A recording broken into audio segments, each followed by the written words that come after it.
I work for the Royal Society for the Prevention of Cruelty to Animals in their education department. Today, I've got a challenge for you. What I'd like you to do is write a list of all the things you should think about before you get a new pet. So that's everything that you think you should do and think about before getting a new pet. And I'll be back in a bit to see how you got on.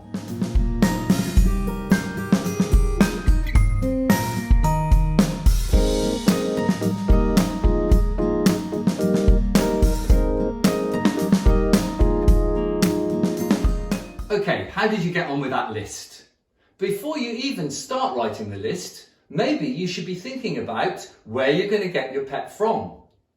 Now, you may have heard of Lucy's Law that has just come in a few weeks ago.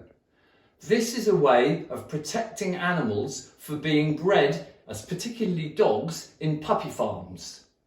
So what it says is that you must always buy, if you're getting a dog, from a breeder, and it's really good practice to see the puppy with its mum and its fellow puppies. And I think that's true of all sorts of animals. It's really good if you're going to get a kitten. You can see where it was born, see it with its mum, and not to get it too soon.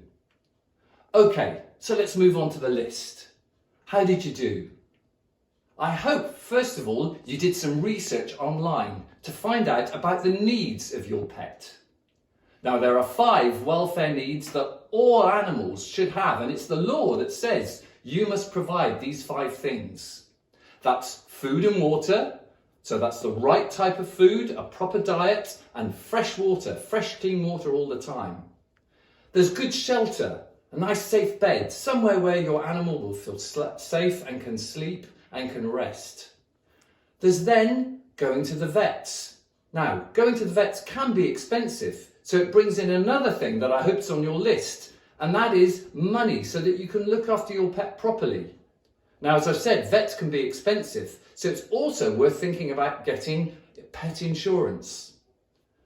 Then there's allowing your animal to behave naturally. So if you're going to get a dog, you're going to have to give it time to go out for walks. You're not going to leave it at home for too long on its own, otherwise it will get stressed and very scared. And last of all, you need to think about company. Now, dogs, as I've said, definitely need company, but it doesn't have to be of their own kind. But rabbits, on the other hand, they really should be kept in pairs.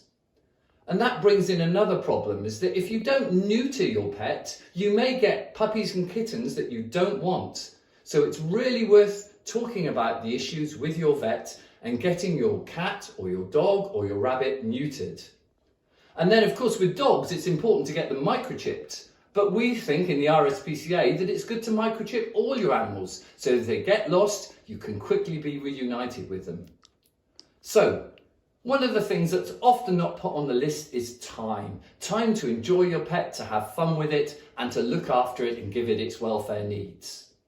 If you'd like to find out more about all sorts of different types of animals, why don't you go to the RSPCA website and look in their pet care section, where you'll find lots of interesting facts.